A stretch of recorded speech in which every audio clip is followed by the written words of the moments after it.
Hola a todos y bienvenidos a la octava clase de física estadística.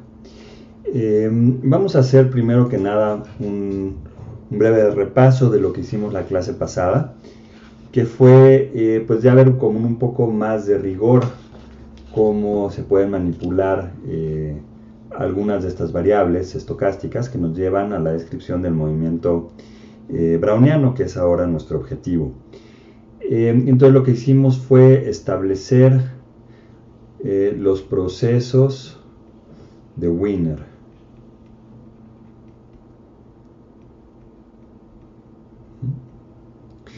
Y estos procesos los construimos comenzando con la observación o recordando más bien cómo habíamos construido las caminatas aleatorias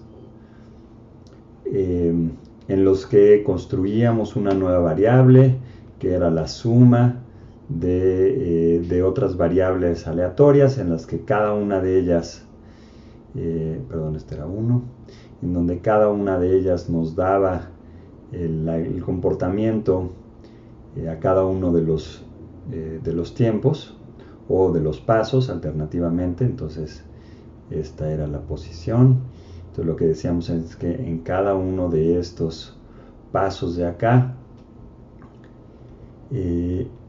íbamos a tener o un salto hacia arriba o un salto hacia abajo, o podía quedarse quieto el caminante. Entonces esto nos iba a dar pues bueno, aquí otra vez ya lo puse chueco, pero como ¿no? Este comportamiento aleatorio que estaba descrito. La estadística de este proceso X iba a estar dado por la suma de estas variables aleatorias. Entonces, recuerden que una propiedad muy importante que habíamos encontrado, como se trata de la suma de procesos aleatorios idénticos, que la varianza de pues la suma de esos procesos iba a ser proporcional al tiempo. ¿Recuerdan? Porque sí, lo que encontrábamos era que la varianza de X iba como delta X entre delta X cuadrada, entre delta T por T, no va a ser proporcional al tiempo la varianza, siempre que definíamos que el tiempo era proporcional al número de pasos que tomábamos y proporcional a una constante que llamamos delta T. Entonces lo que hicimos fue pues tomar esta observación, pedir que la varianza de un sistema que es de un sistema o de una variable que a su vez está compuesta por un número grande de pequeños pasos, que en nuestro caso va a ser el golpeteo de las moléculas de agua contra las moléculas más grandes, que nunca hemos especificado, pero basta con que sean del orden de micras, quizás de 5 o 6 micras. Hasta ese punto sigue funcionando esto, y vamos a tener esta interacción con del orden de 10 a la 23 moléculas de agua. Entonces este tiempo, o más bien lo que estamos postulando es que la varianza de la posición de la molécula va a ser entonces proporcional al tiempo, como tenemos acá. Luego entonces lo que hicimos fue definir a los procesos de Wiener a través de la evolución de la posición. Es decir, lo que hicimos fue entonces reconocer que si tenemos la posición a un tiempo t y queremos saber dónde va a estar la partícula a un tiempo delta t, entonces esto iba a estar dado por, a ver, déjenme ponerlo más chiquito para que quepa, sí, una variable x al tiempo t más dt. Dijimos que pues iba a estar donde estaba en el tiempo t, más le llamamos un propagador markoviano, f, que iba a ser función tanto de la misma posición anterior, o sea, de x de t, y de el tamaño del paso, ¿no? Delta t. Tenemos esto. Y entonces definíamos a un proceso de Wiener como aquel en el cual ese propagador estaba dado por una distribución normal. Entonces esto era de t por una constante, raíz, por una distribución a la cual denotábamos de esta manera, porque lo que queríamos decir es que, queríamos seguir la pista del momento en el cual se aplicaba esta función, porque ahorita lo vamos a repasar, pero lo que mostrábamos es que por autoconsistencia cada una de estas funciones normales, que acá esto era centrado en 0 y con varianza 1, iban a ser variables distintas. Estas tenían que ser variables independientes, aunque seguían siendo variables normales con la misma con los mismos parámetros que la definen, pero que a fuerzas tenían que ser distintas para que se cumpliera la condición de autoconsistencia. Y esto se conecta con lo que les acabo de decir sobre el tamaño de la varianza en el caminante aleatorio que habíamos planteado, porque por uno de los teoremas que acabamos de demostrar, esto es igual a de las variables, uno de los teoremas de las variables normales, esto era igual a una distribución normal que sigue estando centrada en 0, pero que tiene varianza de t delta t. ¿Sí? Porque lo que hacíamos cuando multiplicábamos acá, teníamos la variable multiplicada por una constante, esto entraba a la varianza al cuadrado. Entonces aquí lo que estamos diciendo es precisamente que esta nueva variable va a tener una varianza que es proporcional, pues no es el tiempo, pero es el diferencial del tiempo, ¿no? Al paso que tomamos. Y entonces esto lo hace consistente con lo que acabamos de ver de la varianza de la caminata que teníamos. Pues nada más lo que estamos diciendo es que esta propiedad de que la varianza crezca con el tiempo se cumple también para tiempos infinitesimales. Entonces eso era la característica principal de estos procesos de Wiener. Muy bien. Por cierto, hoy lo que vamos a ver es la ecuación de Langevin, que está acá. Y pues nuestro amigo Einstein no necesita presentación.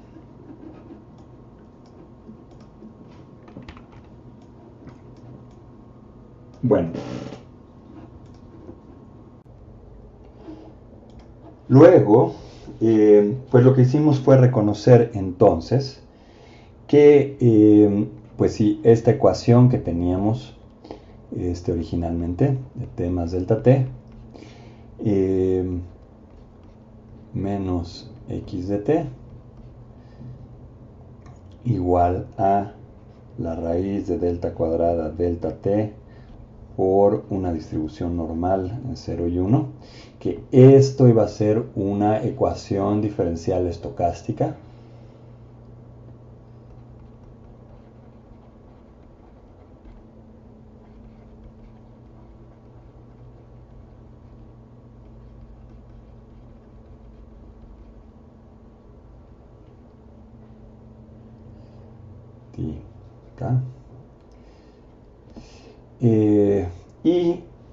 Pues nos dimos a la tarea de resolverla. Y pues es ilustrativo hacerlo, vamos a hacerlo otra vez muy rápido. Vale la pena que lo tengan presente, ¿no? Como lo hicimos. Entonces lo que hicimos fue primero ver qué pasa en t igual a 0. Entonces lo que hicimos la clase pasada fue sustituir acá t igual a 0, entonces nos quedaba que x de dt menos x en 0, ¿no? La x inicial de donde parte todo el proceso, lo voy a pasar de este lado, ¿no?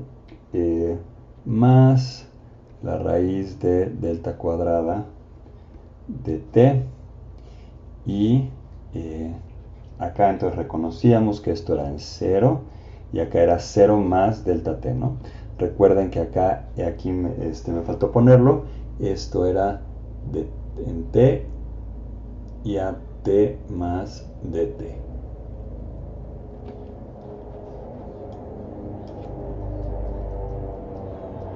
Más dt. Ahí está. Entonces t es 0, entonces esto lo único que hace es decirnos que esta es una variable distinta a si hubiéramos tenido otro tiempo, y de hecho eso es lo que hicimos a continuación, porque una vez teniendo esto íbamos a utilizar esta parte de acá, ¿no? Esta era muy importante. Ahí está. Porque entonces lo que hicimos fue decir, ok, entonces ¿cuánto vale cuando t vale delta t? Y en ese caso entonces, siguiendo con nuestra ecuación diferencial estocástica original, aquí vamos a tener t de 2 delta t, porque es delta t más delta t, menos o igual a, perdón, x de, ahora t es delta t, entonces acá es x de delta t, que pues es precisamente la que habíamos calculado antes, más, y este es un punto crucial que hay que reconocer, esto sigue siendo una constante, pero ahora esta es una variable diferente, delta t a 2 delta t, y va de 0 a 1, y entonces pues sustituíamos. Entonces nos quedaba que x de 2 delta t iba a ser igual a x en 0 más raíz de delta cuadrada de t. Sí, vamos a ponerlo de 0 a dt de 0 y 1 más raíz de delta cuadrada de t,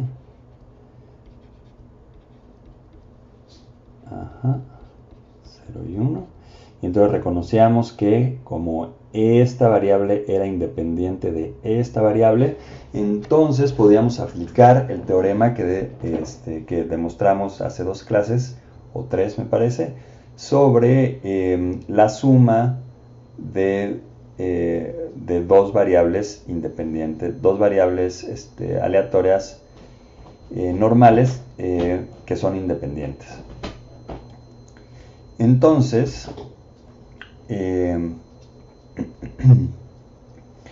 de aquí directamente, entonces teníamos que esto era x0 más, entonces recuerden, esto entraba acá como al cuadrado, esto también entraba acá como el cuadrado, luego sumábamos estas dos, y cuando sumamos estas dos variables, como las dos están centradas en 0, esto nos da una variable normal que sigue estando centrada en 0,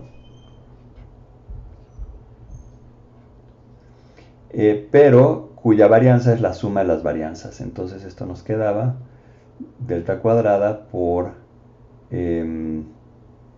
delta t más delta t, porque era una de este y otra de esto después de que entraban. Y entonces pues esto era 2 delta t, 2 de t delta cuadrada,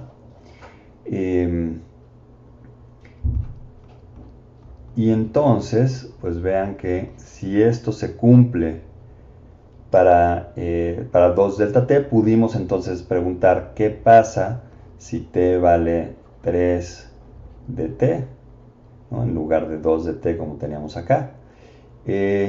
Y entonces, en este paso, habríamos tenido 2 dt y entonces habríamos sustituido esto de acá, habríamos vuelto a sumar esas dos y esto nos habría quedado que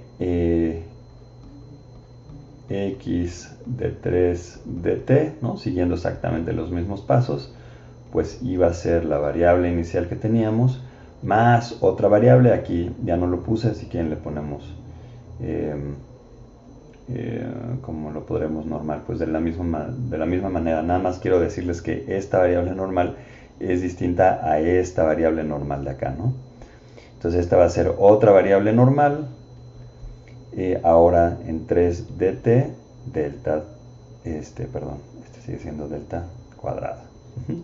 Entonces aquí lo que veíamos es que, pues como esto podíamos repetirlo un número infinito de veces, entonces resolvíamos la ecuación en el sentido de que ya conocíamos o ya conocemos el comportamiento de x como función del tiempo, ¿no? Vamos a sumar esto un número suficientemente grande de veces hasta que este tiempo ya no es infinitesimal, ya es t, repitiendo estos pasos una cantidad infinita de veces, pues llegamos a esta expresión, ¿no? Que ya es el haber resuelto la ecuación diferencial, es precisamente encontrar el comportamiento de x de t. ¿Sí? Esto fue exactamente lo que hicimos. Entonces, ¿qué quiere decir? ¿Qué quiere decir esta ecuación?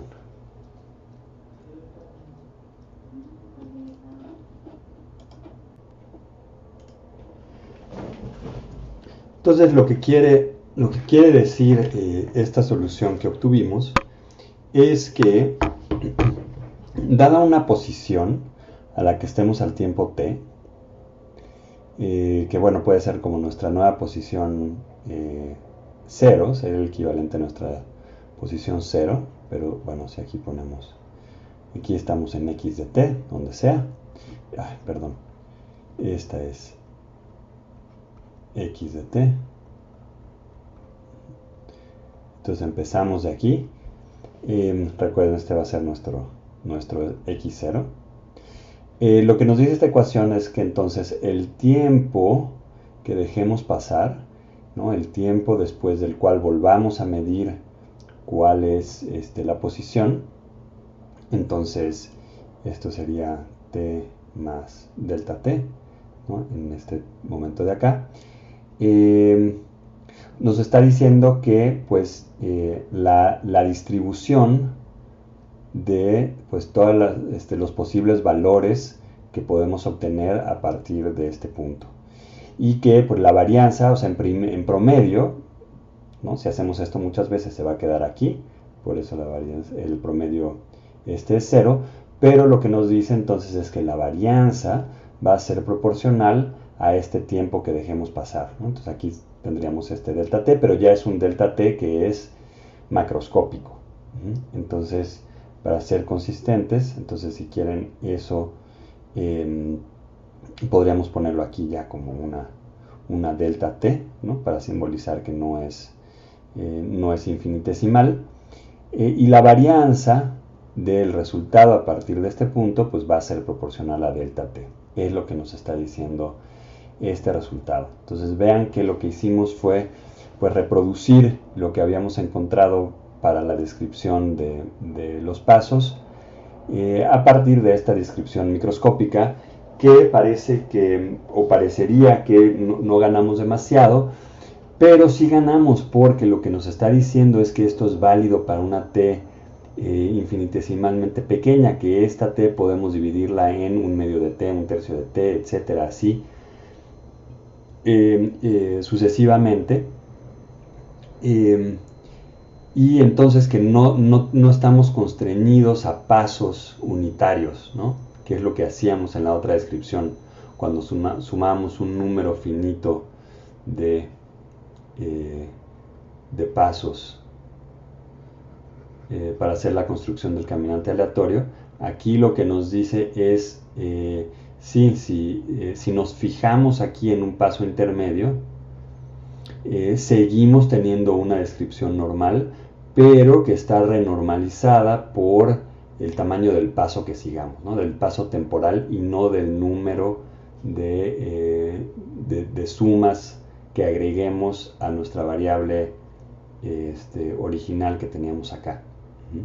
Entonces esto lo que nos dice es que sin importar cuán fino es la división que hacemos entre cada uno de los pasos, esta descripción normal va a seguir siendo válida. ¿Sí? Eso es lo que dice esta descripción.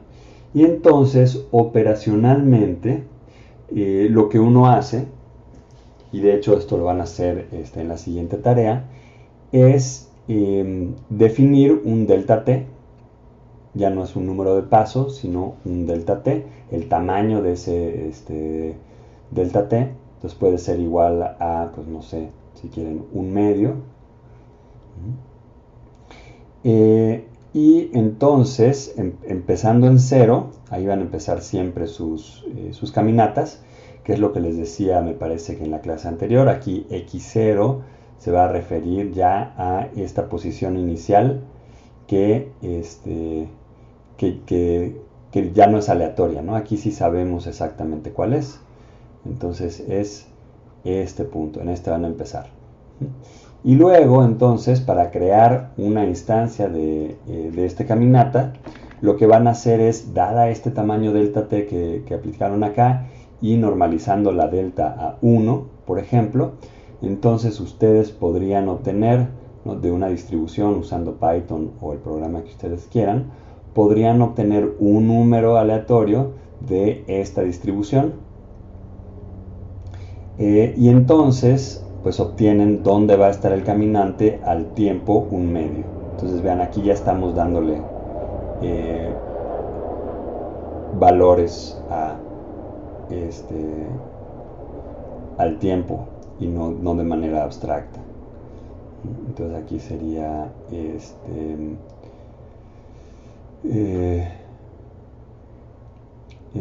pues sí, 1 más un medio, y acá sería 2. Entonces aquí es, pues sí, 3 medios.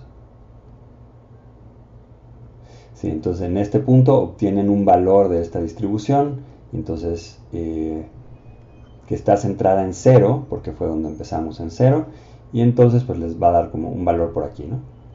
Ok, entonces lo que van a hacer en el siguiente paso es, ahora se ponen acá, vuelven a tomar un valor de esta distribución. Entonces vean, está en 0 con respecto al valor que tiene en ese momento, ¿no? Por eso está centrada en 0. Entonces a partir de este valor, entonces como si tuvieran aquí una gaussiana, y acá, después de que obtuvieron este valor, bueno, estoy de acuerdo con la gaussiana, estaría muy lejos, pero bueno, pues es posible. Y luego a partir de este valor, pues tienen otra gaussiana de posibilidades de dónde va a estar la partícula en el siguiente paso. Entonces quizás, bueno, es hasta acá, hasta este tiempo, ¿no? Sí, a ver, no lo grafiqué muy bien, déjenme hacerlo un poquito mejor. Ok, entonces aquí está en el siguiente punto, y de aquí entonces pues tienen toda esta posibilidad de dónde va a estar la partícula en el siguiente tiempo. Entonces pues quizás ahora está acá, ¿no?, etcétera. Entonces la idea es que, dado el tamaño del tiempo, del salto del tiempo, lo que hacen es obtener de la distribución normal cuál es el siguiente valor que se tiene. Entonces esto les da la receta para ir construyendo el caminante aleatorio para un tamaño de paso que ustedes definen. Entonces lo van a hacer me parece que para un tamaño que se define, pero podrían hacerlo más finito, ¿no?, o más grueso. Es decir, podrían hacerlo para cuando delta t vale 1 o cuando delta t vale 1 entre 100. Entonces, pues lo que van a tener en un caso pues son como saltos muy grandes que se van a parecer al escalón que habíamos encontrado en la descripción discreta. Y si delta t es muy chiquito, pues van a encontrar cosas como con mucho más estructura, ¿no? Y de hecho una de las características de este caminante aleatorio es que si ustedes hacen un close-up a esta descripción más finita, lo que van a encontrar es precisamente esta descripción más gruesa. Muy bien, pues eso es lo que significa esta solución que obtuvimos de el caminante aleatorio. Y vamos a ver que esto es muy útil para el siguiente paso, que es ya meterle física, porque lo que vamos a hacer, directamente en este momento es, les quiero enseñar la derivación que hizo Einstein. Entonces, en el mismo artículo que les dejé en la página, vamos a ver cómo él encontró la derivación de la ecuación de difusión utilizando otros argumentos, y van a ver que es una forma increíblemente general. Por favor, sí lean el artículo de Einstein porque es muy claro en sus argumentos. Son argumentos físicos muy sólidos y es un muy buen ejemplo de cómo reportar, bueno, primero cómo hacer ciencia y luego de cómo reportarla de manera muy clara, muy concisa. Pero bueno, eso es lo que vamos a ver a continuación, y después de eso vamos a ver ya la ecuación de Langevin, en el que vamos a aprovechar la estructura que acabamos de hacer de cómo resolver una ecuación diferencial, pues para resolver una ecuación diferencial que incluya cambios no en la posición sino en la velocidad con respecto al tiempo. Este cambio de velocidad pues no es otra cosa más que la fuerza. Entonces vamos a poder plantear distintos componentes de la fuerza utilizando lo que acabamos de ver.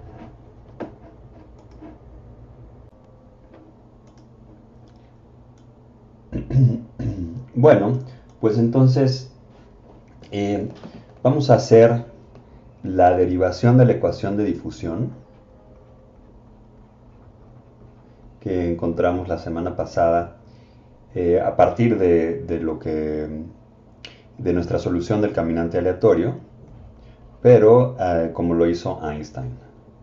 Entonces la ecuación de difusión, y esto vamos a seguir a Einstein. De 1905. Bueno, entonces recuerden que toda nuestra motivación para esto es suponer que tenemos una partícula que es la que Brown llama molécula, porque es una partícula de polen que se partía y eso a su vez estaba compuesto por estas partículas más pequeñas que por un mejor nombre Brown le puso moléculas, pero que pues no es lo que nosotros actualmente conocemos como moléculas. Y estas partículas de polen, que son del orden de unas 5 micras, están siendo golpeadas continuamente por, ahora sí, moléculas de agua en todas las direcciones. Entonces estas son las moléculas más pequeñas de agua que están interactuando con la partícula de polen. Esto no es un 2, es un orden D. Y entonces Einstein lo que supone es algo que ya hemos estado platicando, que es que va a existir un tiempo, y le llama un tiempo tau, que es un tiempo pequeño, muy pequeño,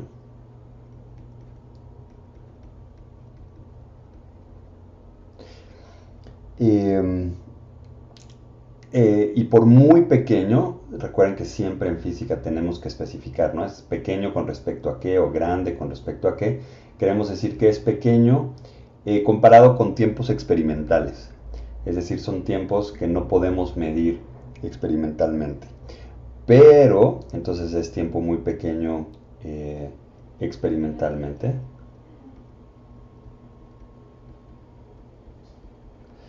Pero es grande a escalas moleculares.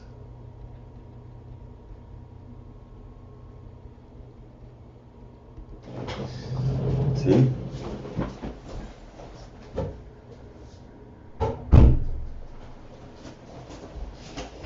¿Y qué queremos decir con eso?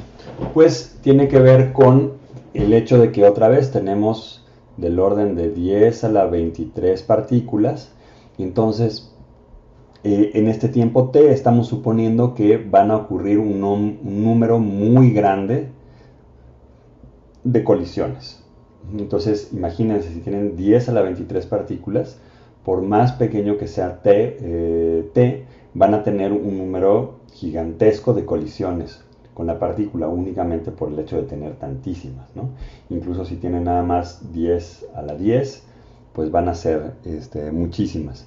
Y como vieron en la tarea que hicieron, incluso si toman la suma de 1000 números al azar, esa suma ya se acerca bastante a una distribución normal, ¿no? Incluso si el número de elementos que están sumando es relativamente pequeño, o sea, 1000 comparado con 10 a la 23, pues es muy, muy, muy pequeño. Entonces, este es el primer componente, ¿no? Existe este tiempo tau, que es pequeño experimentalmente, pero grande a escala molecular. Y de manera complementaria, va a existir un desplazamiento que él le llama delta mayúscula de la partícula, dado ese tiempo t. Entonces, cada vez que hay ese tiempo t, la partícula se va a mover una distancia, esto es en una dimensión, ¿no? Estamos pensando que esto es nada más, esta es cuánto se desplaza la partícula en únicamente x, por ejemplo. Entonces se va a desplazar delta dado un tiempo t. Ahora, por supuesto, como ya vimos, pues esta delta no es determinista, no es que siempre se mueva a la derecha una cantidad o siempre se mueva a la izquierda una cantidad, sino que precisamente por el hecho de tratarse de una cantidad grande a escala molecular, ya podemos suponer que esta cantidad está dada más bien por una distribución que de hecho Einstein todavía no supone que es una distribución normal, y no es necesario para su derivación.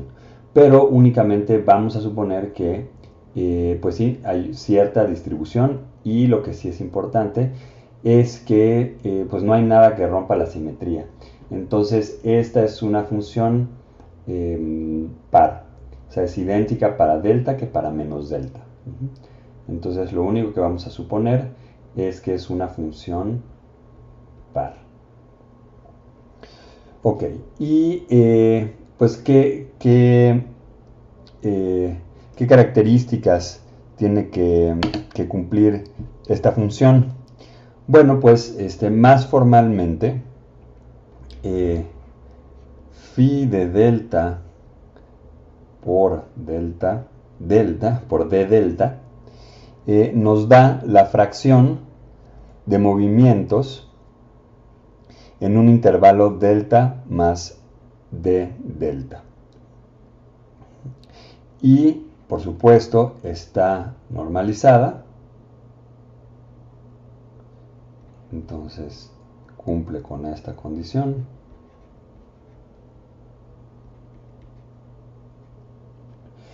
Y lo que les decía que es una función par es que phi de delta es igual a phi de menos delta. Y esto nos dice pues, qué fracción de los movimientos se encuentran en un rango de delta.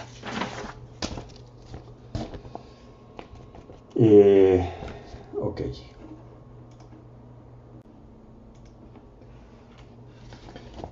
Y con relación a esto último, de esto que les decía de la fracción de las partículas, recuerden que habíamos visto que pues teníamos dos posibles interpretaciones sobre una función de distribución.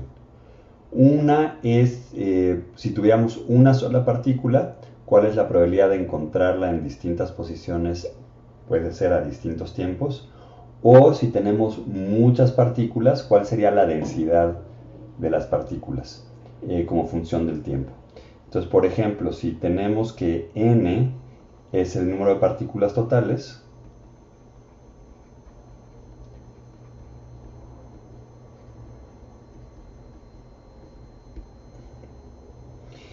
y a este número de partículas me refiero al número de partículas de polen, ¿sí? No de las moléculas de agua, sino a las partículas de polen. Entonces tenemos muchas de estas en el medio y todas estas están siendo sujetas a la interacción con las moléculas de agua en las cuales están inmersas. ¿Sí? Entonces, si tenemos n partículas, entonces lo que nos quiere decir esta función es que la fracción de partículas de n que experimentan un desplazamiento delta entre delta más d delta en este intervalo, pues es n por phi de delta de delta. Esa es la fracción de partículas que se desplazan una cantidad delta. Ok, entonces también hablando de esto, recuerden que estábamos viendo y les mandé una animación precisamente de que si empezamos con una distribución a un tiempo, y esta es una distribución de x, esto lo hicimos cuando estábamos viendo los pasos, pero es lo mismo, de x como función de x, ¿sí? Esta era nuestra variable aleatoria, que estaba compuesta por muchos pasos, y esta era, perdónenme, esta era la probabilidad, discúlpenme, de encontrar a x. Ajá. Así es. Pero sí, pues conforme pasaba el tiempo, entonces suponíamos que se tomaban más pasos, iba cambiando la varianza que nos daba el ancho del pico, entonces a un tiempo posterior pues íbamos a encontrar también una distribución normal, propiamente normalizada, pero con una varianza distinta, que precisamente crece linealmente con el tiempo. Entonces, en lugar de escribir a p de x de esta manera y decir, ya habíamos hecho esto, que esto era por ejemplo el tiempo 1 y esto iba a ser quizás el tiempo 3, ¿no? Entonces lo que vamos a hacer, y es lo que hizo Einstein, fue suponer que existe una función, una densidad de probabilidad que es función de la posición y el tiempo. Vean, aquí él ya lo usa como minúscula porque él no está suponiendo que esta es una variable aleatoria, pero en la construcción que nosotros hicimos, aquí esta x pues sería el valor que toma la caminata después de n pasos que están, recuerden, pues que son proporcionales al tiempo. Pero bueno, tengan eso en mente. Y entonces nos va a interesar cómo cambia esta función después de un tiempo tau. Déjenme ponerlo más bonito. Ahí está. Este mismo tiempo tau que habíamos definido arriba, ¿se acuerdan? Es el que dijimos que era un tiempo pequeño experimentalmente, pero grande a escala molecular. Pues es ese mismo tiempo que estamos viendo acá. Estamos preguntando cuál es o cómo va a cambiar la distribución. Una distribución que no hemos dicho nada sobre, sobre ella todavía.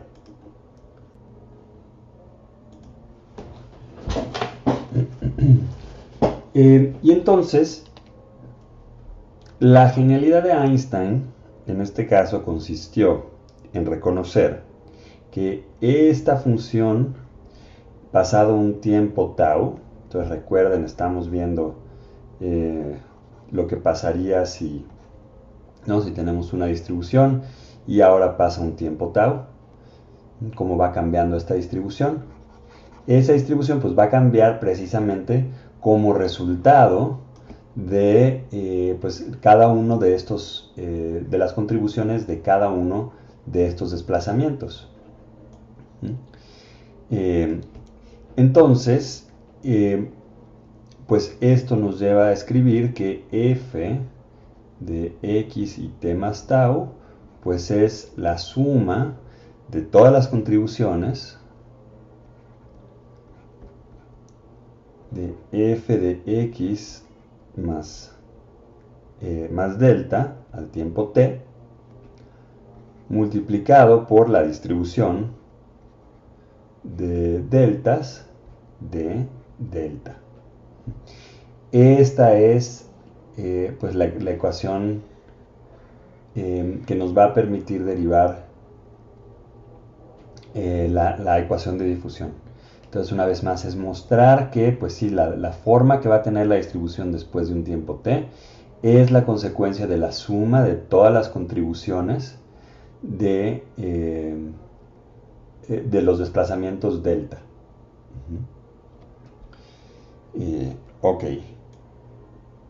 Y entonces, una vez que reconocemos esto, que este es como el insight más importante, entonces ya podemos empezar a hacer suposiciones. Por ejemplo, que para tiempos cortos, pues f de t de x y t más tau es igual a, pues simplemente donde estaba originalmente, f de x y t más tau por pues la parcial de f con respecto a t, perdón, a x constante, ¿no?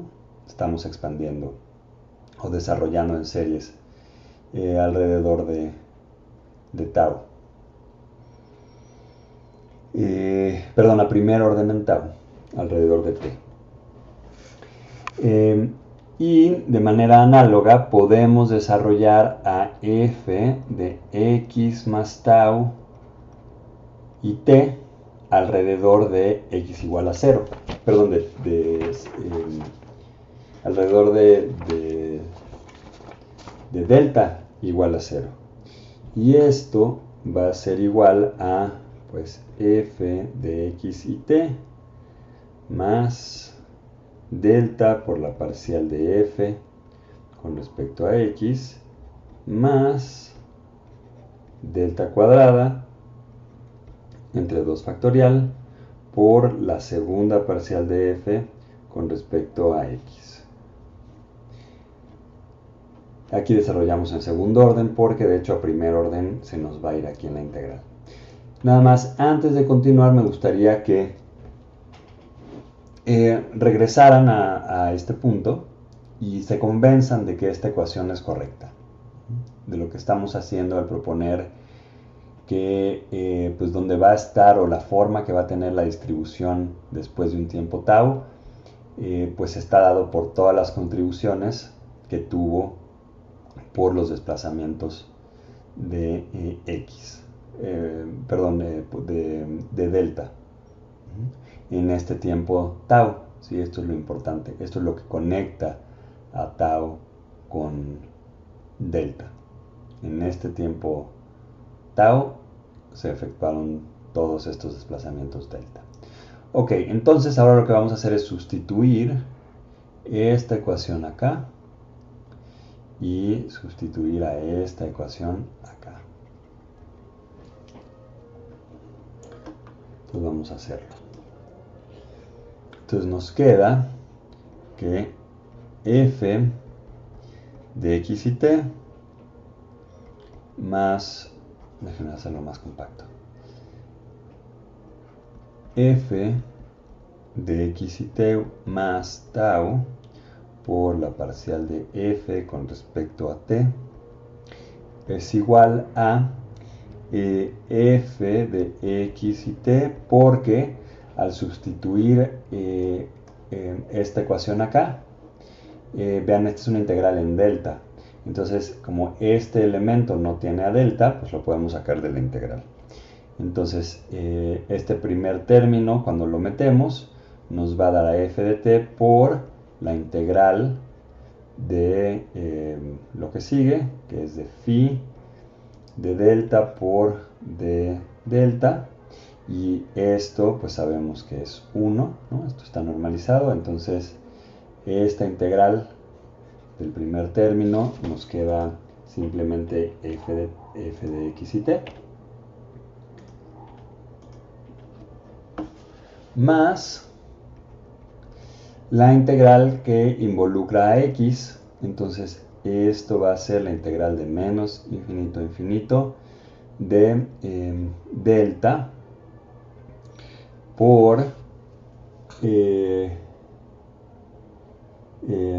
la parcial de f con respecto a x por phi de delta. Estamos haciendo este término.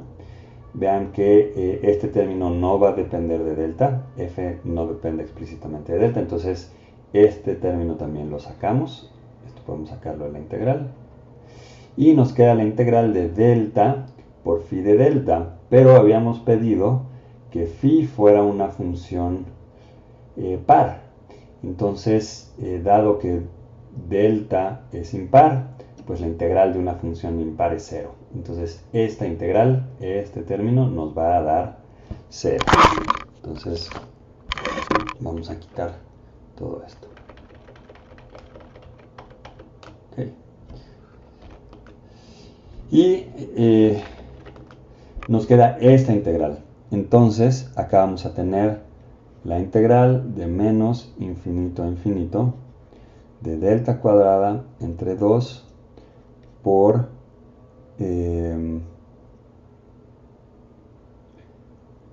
phi de delta más, ¿no? Acá pues hay términos de orden mayor que no estamos poniendo explícitamente. Ok, entonces pues perdón, me faltó claro, la parte más importante, ¿no? Déjenme nomás recorrer esto es f de x y t más la segunda derivada, ¿no? Que otra vez, como no depende explícitamente de delta, podemos sacarla de la ecuación. Ok, entonces vimos que este término, nos quedaba este término en la integral, este se hacía 0 y este tercero es este de acá. Entonces ahora sí, este término se va con este término. Y entonces nos queda que tau por la parcial de f con respecto a t es igual a la segunda parcial de f con respecto a x por la integral de menos infinito a infinito de delta cuadrada entre 2 phi de delta de delta. Okay. Y vean que esto ya se va pareciendo a la ecuación de difusión, ¿no? Tenemos aquí la derivada de la función con respecto al tiempo igual a la segunda, bueno, la parcial de f con respecto a t igual a la segunda parcial con respecto a x, y esto es simplemente una constante. Por cierto, nada más déjenme especificar aquí que el siguiente término que íbamos a tener acá iba a ser del orden, en la expansión, ¿no? de f, iba a ser del orden de delta cúbica, que al integrar nos iba a dar 0. Entonces, en realidad, todos los términos que siguen tienen que ser proporcionales, o bueno, tienen que ser de potencias pares. Entonces, esto es más, más bien así, más términos, vamos a ponerlo más así, términos de orden delta cúbica, perdón, delta a la cuarta, ¿sí? Entonces realmente va a ser mucho más pequeño con respecto a estos. Es decir, bastante más que si simplemente fuera al cubo, y pues simplemente nos quedamos con esta parte de la ecuación. Y vamos a reescribir esta parte de acá como la parcial de f con respecto a t igual a 1 entre 2 tau, nada más pasé el tau para acá y saqué el 2, de la integral de menos infinito a infinito de delta cuadrada phi de delta de delta.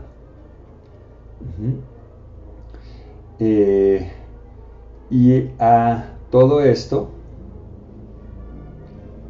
Einstein le da la letra D de constante de difusión.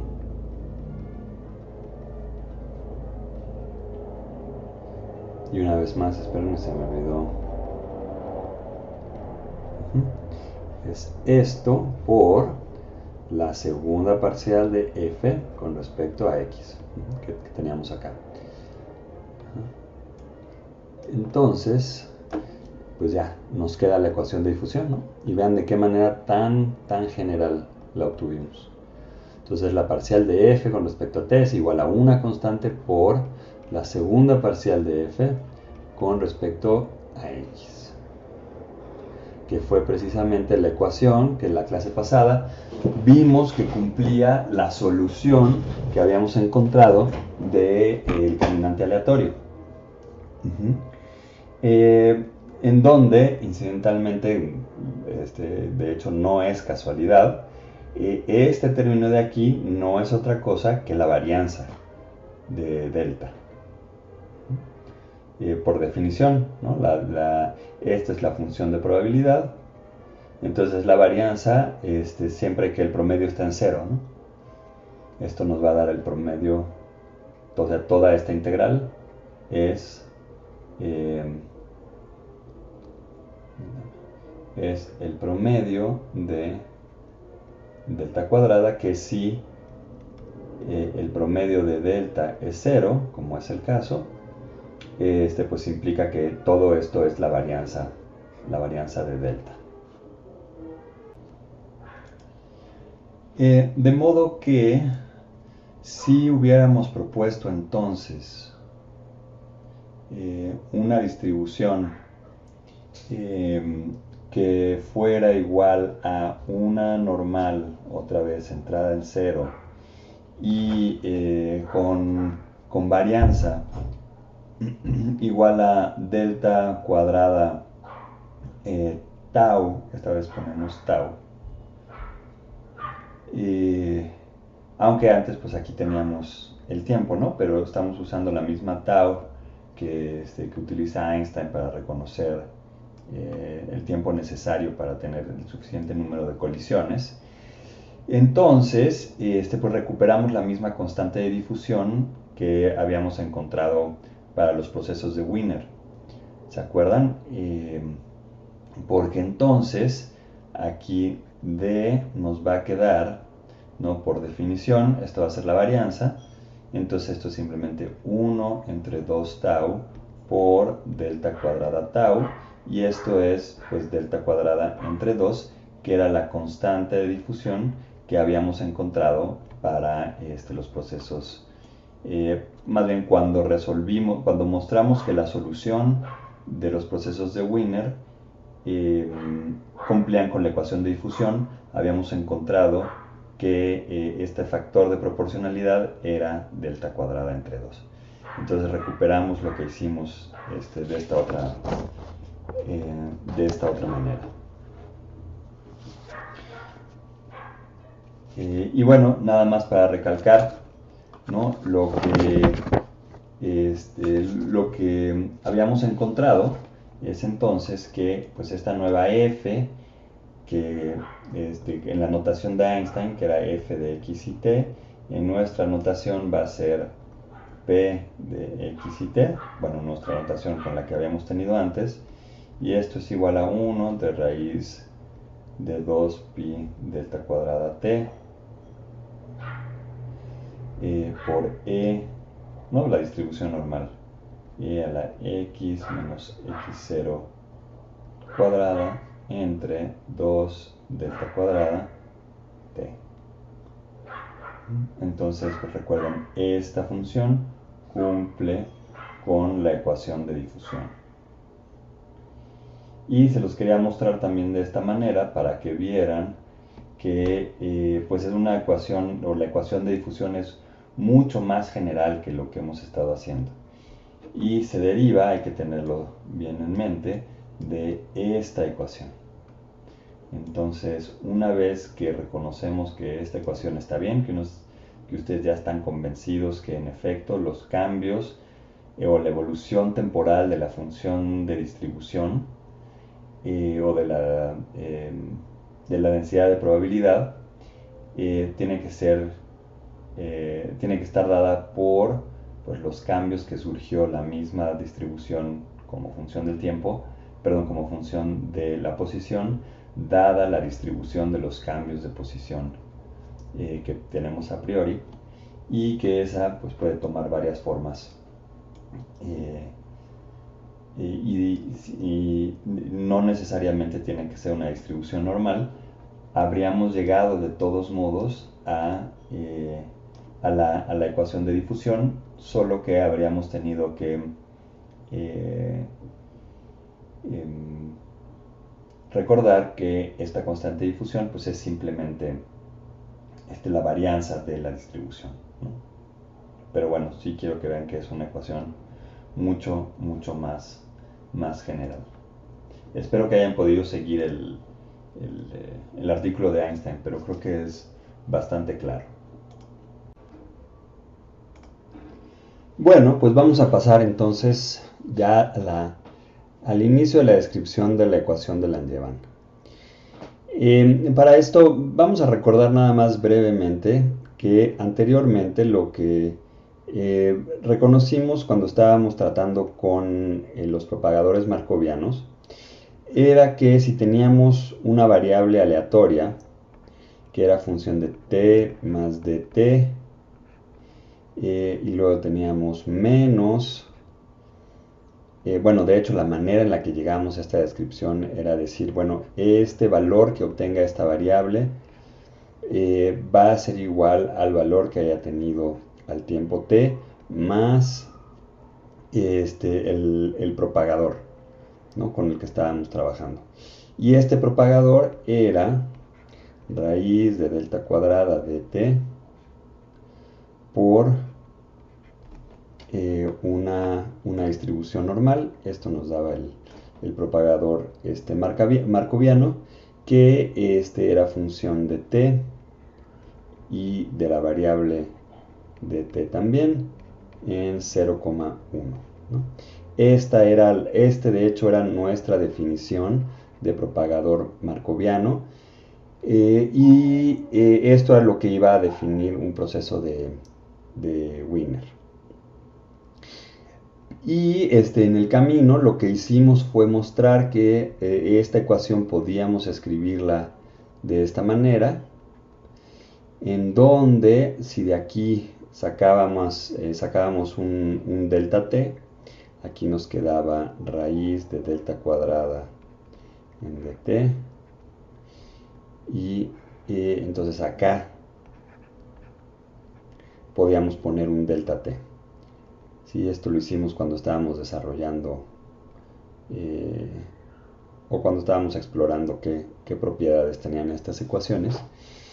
Y esto lo habíamos identificado con una diferencial, ¿no? En el límite en el que dt tiende a 0, pues esta es la definición de la derivada de la variable x mayúscula.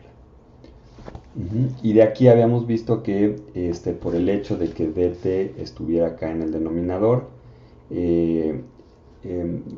x iba a ser una función en todo su dominio continua y sin embargo iba a ser una función no suave también en todo su dominio. Ok, entonces habiendo dicho esto, pues recuerden que ya habíamos planteado la noción de una derivada para procesos estocásticos, ¿no? Para variables aleatorias. Entonces, teniendo eso en mente, pues recordamos la segunda ley de Newton, ¿no? Tenemos que la masa por la aceleración, que es la derivada de la velocidad con respecto al tiempo, es igual a la fuerza. Y que sí, entonces podemos plantear una fuerza, entonces de aquí podemos integrar la velocidad y después, conociendo esa velocidad, podemos integrarla para obtener cómo es la posición como función del tiempo.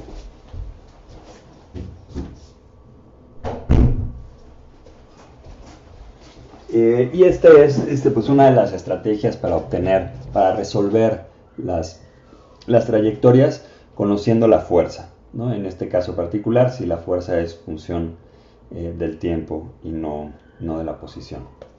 Entonces estas son las leyes de Newton. Entonces lo que vamos a proponer, déjenme ponerlo acá, entonces esto es de ley de Newton, ¿no? Y definición de velocidad. Bueno, pues entonces lo que vamos a proponer es que la velocidad que está acá o va a estar dada también por una variable aleatoria. Una variable aleatoria que de la misma manera que con la posición del caminante aleatorio iba a ser función del tiempo y luego pues iba a modificarse ligeramente en un tiempo corto, y entonces podemos plantear cuál es pues la diferencial de esta variable estocástica v, y esto pues va a ser igual a una fuerza dividida entre la masa por dt.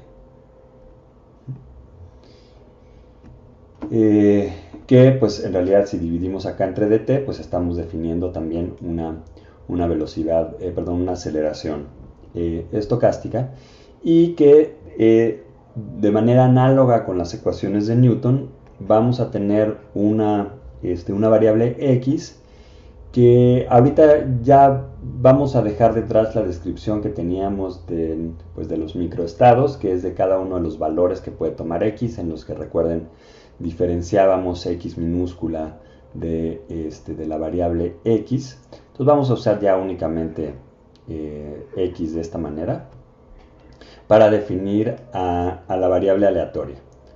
¿Sí? Entonces nada más tengan en mente entonces que esta es la variable aleatoria y no las distintas o las posibles realizaciones de esta cuando utilizamos pues sí, probabilidad.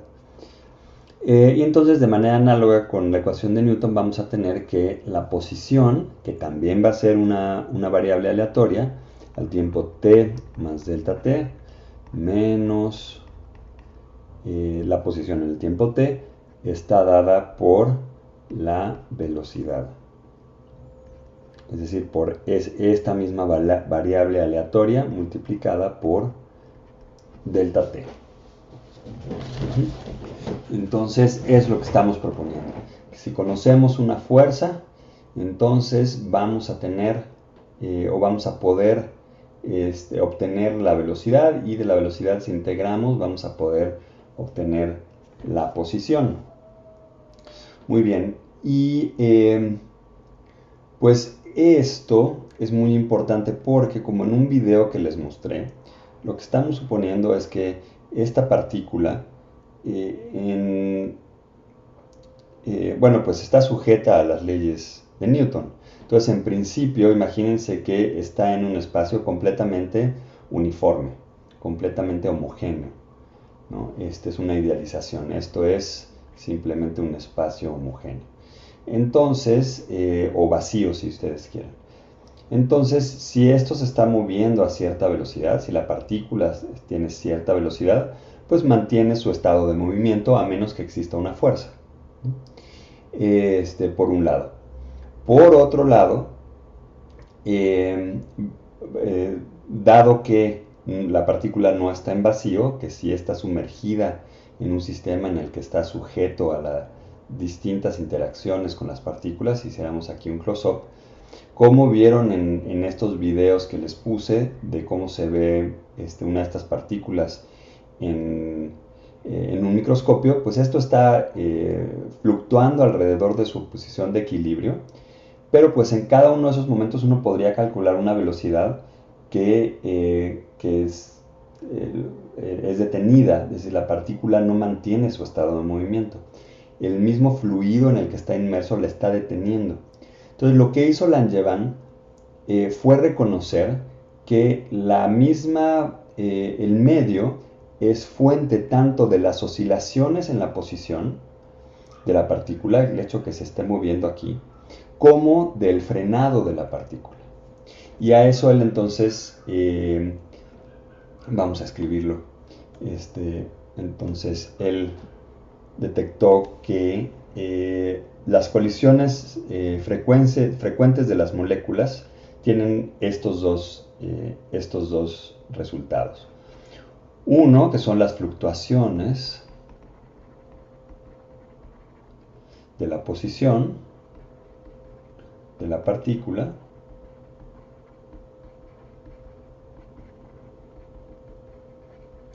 y dos, la disipación.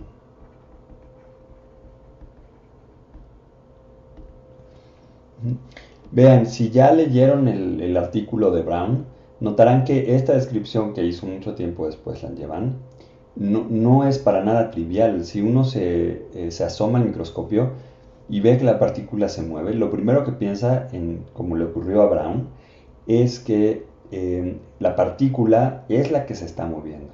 Es decir, uno no puede ver las moléculas de agua, entonces lo que él suponía es que pues la partícula tenía algún tipo de autonomía vital que la hacía estarse moviendo en el medio. Y lo que describió Langevin es que pues no es cierto, no es que la partícula se mueva de una manera autónoma por una vitalidad, por estar relacionada a un cuerpo viviente, o haber estado, porque también intentó con polvo de carbón y de distintos materiales fosilizados. Brown, me refiero. Pero pues Langevin lo que reconoció es que pues no, son las mismas partículas que están aquí a su alrededor, pues son las que están generando estos dos efectos complementarios. Y de manera muy importante pudo ponerlas, estos dos efectos, en una misma ecuación, que es la que vamos a ver a continuación. Y a este respecto vale la pena tener en mente tal vez sistemas con los que estén más familiarizados, como la disipación óhmica, ¿no? Ahí lo que ustedes tienen es también el flujo de electrones, si tienen un campo eléctrico que está acá de manera uniforme, van a tener una partícula cargada que se está moviendo, pero durante su movimiento colisiona con átomos que estén fijos en el material, o van a tener más formalmente una dispersión fonónica de interacción electrón-fonón, y esto lo que hace es que a su paso por el material, el electrón pierde energía y esto se calienta.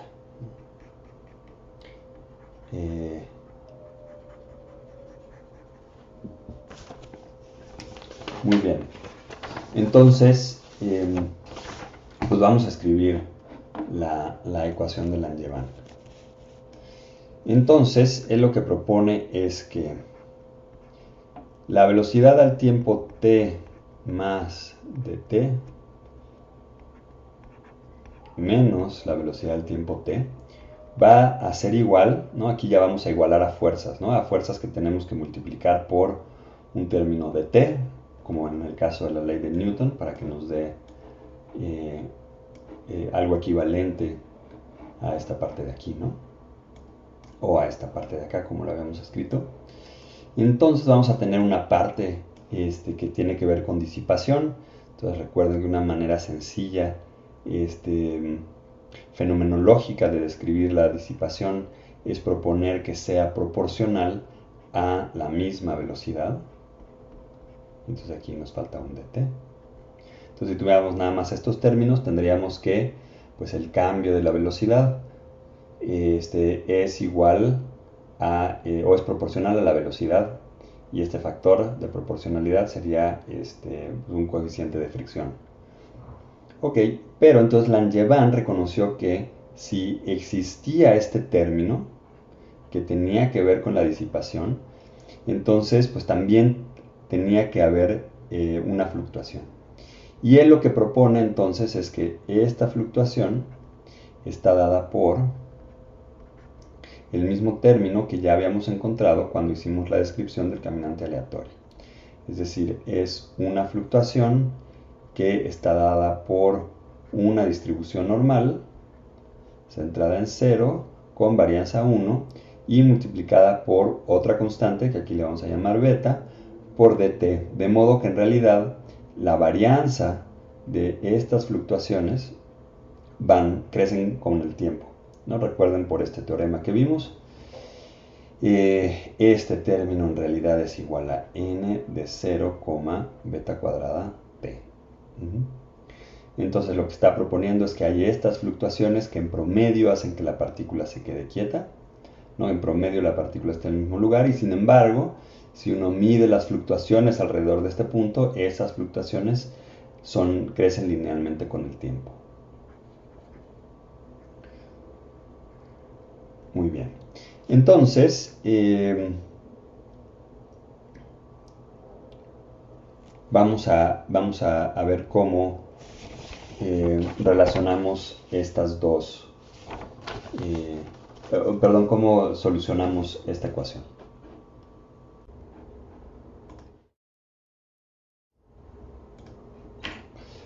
Y aquí, para empezar, vale la pena notar que si este término no existiera, si tuviéramos nada más esto, en el que tenemos fluctuaciones, pues es exactamente la misma ecuación que resolvimos con el caminante aleatorio, nada más que en lugar de x se llama b, pero es exactamente la misma ecuación, ¿no? Y pues la solución muy particular que tenía esa ecuación sin este término, pues recuerden que era que en cada momento, a cada tiempo, ¿no? La posición de una partícula iba a estar dada por una distribución normal,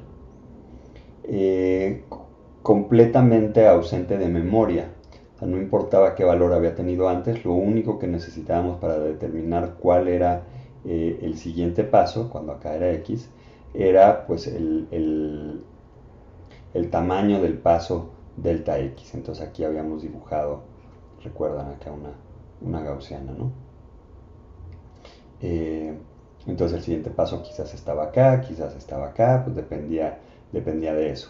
Sin embargo, en el caso de Langevin, y eso es lo que hace el problema más complicado pero también más rico, el hecho de que acá tengamos la velocidad explícitamente va a hacer que ahora las variables en cada momento estén correlacionadas. Y ahorita vamos a ver eso qué quiere decir. Muy bien, entonces, pues lo que podríamos hacer, y de hecho es lo que vamos a hacer ahorita, es intentar resolverlo, esta ecuación, de una manera similar a la que resolvimos el caso anterior. Es decir, recordarán, lo hicimos la clase pasada, lo hice al principio de esta clase también, que lo que dijimos fue, bueno, pues sea dt igual a 0. Y vamos a ver qué nos da aquí, ¿no? Y luego lo que vamos a hacer es, sea t igual a 0, sea t igual a 0. Y luego vamos a hacer sea t igual a delta t y vamos a sustituir, ¿no? Esa fue la manera en la que resolvimos anteriormente esta ecuación. Ok, entonces pues vamos a intentarlo. Y a través de las dificultades que encontremos de este método, veremos que pues va a ser bastante ilustrativo. Entonces, si hacemos esto, aquí nos queda que v de dt menos v de 0 es igual a menos gamma de, por v en 0 dt más beta cuadrada de t n de 0 y 1. Y recuerden que acá me faltó ponerlo, pero siempre en estas ecuaciones, pues esta es una variable que depende del tiempo y de delta t, ¿no?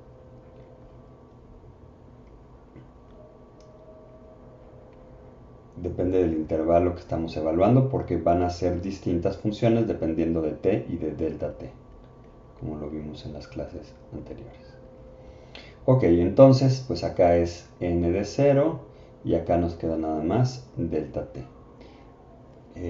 Les hago énfasis, esto no quiere decir que estamos elevando a la delta t, es nada más una etiqueta que estamos poniendo a la variable para recordarnos que se trata de variables distintas a distintos tiempos.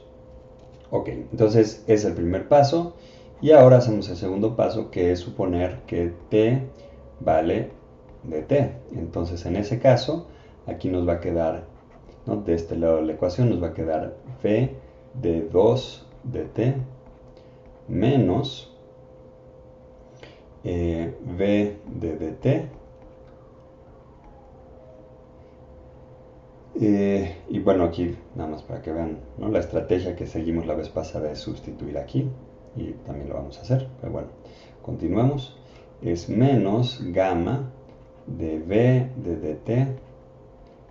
dt más raíz de beta cuadrada de t n centrada en 0 y con varianza 1, evaluada en dt, o más bien una función de dt, y va de dt más dt, entonces acá es 2 dt.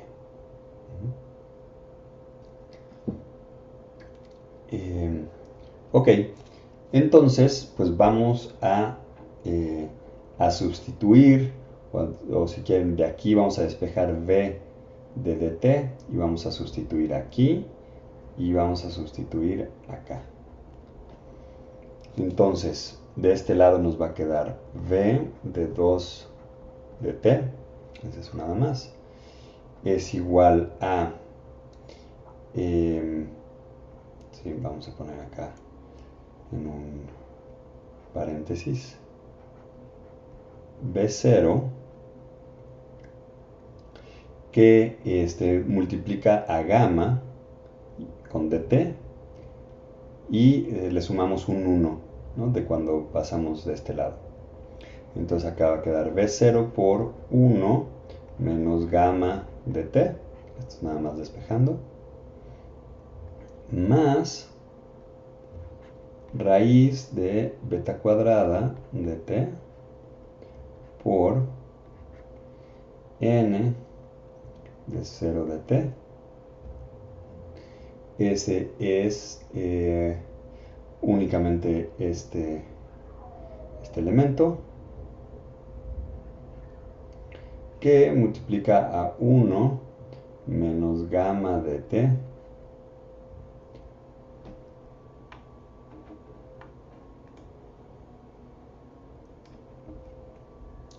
más raíz de beta cuadrada de t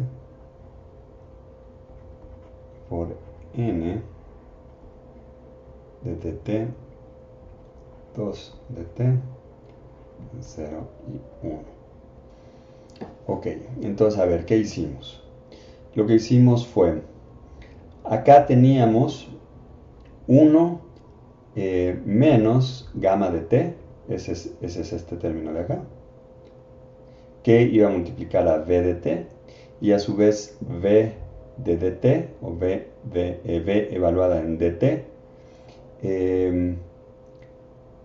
iba a ser igual a v0 multiplicada por 1, que venía de acá, menos gamma de t, que era este término, más pues este término de acá.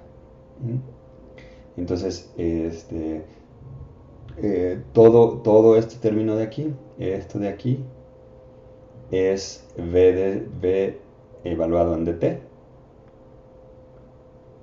y eso lo multiplicamos por este 1 y por este menos gamma por dt. Entonces aquí, si quieren hacerlo ustedes con calma, pero lo único que hicimos fue despejar. Ok, entonces pues vamos a hacer lo mismo que hicimos la vez pasada. Recordarán, era entonces reconocer que por este principio de autoconsistencia ya sabíamos que esta variable y esta variable son independientes, y por lo tanto ya teníamos un teorema de cómo sumarlas. Entonces las sumábamos, ¿no? Entonces primero pues vamos a quedarnos vamos a escribir este término que multiplica este, entonces es b de 0 por 1 menos gamma de t cuadrada, todo esto al cuadrado, y ahora sí sumamos estas dos distribuciones normales. Perdón, aquí me faltó que esto es en 0,1. Y pues otra vez, para sumarlas, pues reconocemos que esta va a ser una variable normal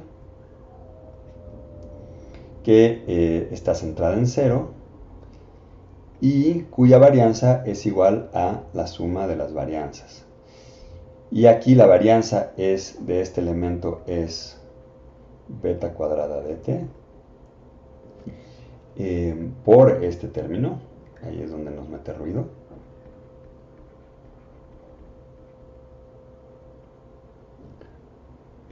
más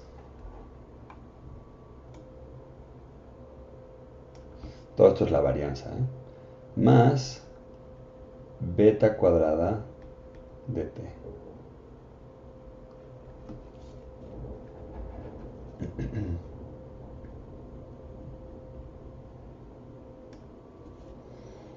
Y entonces esto es igual a v en 0 de 1 menos gamma de t cuadrada más una función normal centrada en 0, y luego pues este término,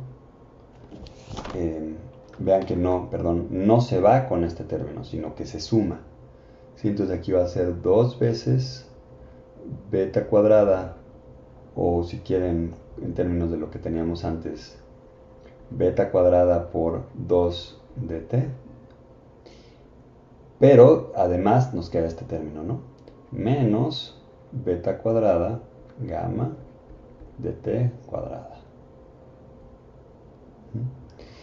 Y pues tiene sentido, ¿no? Porque si gamma hubiera sido 0, acá de la ecuación de Langevin, pues como habíamos planteado, habríamos tenido exactamente la misma ecuación, y como resolvimos al principio de esta clase y al final de la anterior, esto nos habría quedado sin este término y sin este término, habría sido exactamente que v de 2 de t era igual a una función normal centrada en 0 y con varianza 2 de t.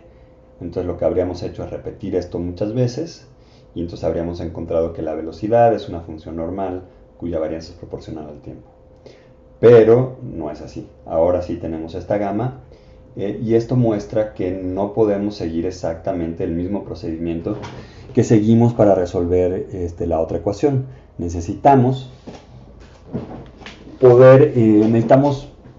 atacarlo de otra manera. Y de hecho la manera de hacerlo es bastante ingeniosa. Y consiste en simplemente reconocer que si repetimos este proceso muchas veces, si aquí tenemos 3t, 4t, 5t, etc., aquí lo único que va a pasar es que vamos a seguir teniendo una variable normal cuya varianza no conocemos, pero va a seguir siendo la suma, más bien de acá si lo quieren ver, va a seguir siendo la suma de procesos que están dados por variables normales.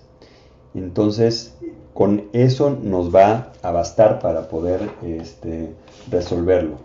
Entonces, lo que vamos a decir, aunque parezca un poco una tautología, o casi por definición, lo que vamos a decir es que la velocidad al tiempo t va a estar dada por una función normal, donde otra vez acá aparece el tiempo, una función normal que está centrada en donde esté centrada la velocidad, por eso les digo que parece tautología, y con una varianza igual a la varianza de la variable.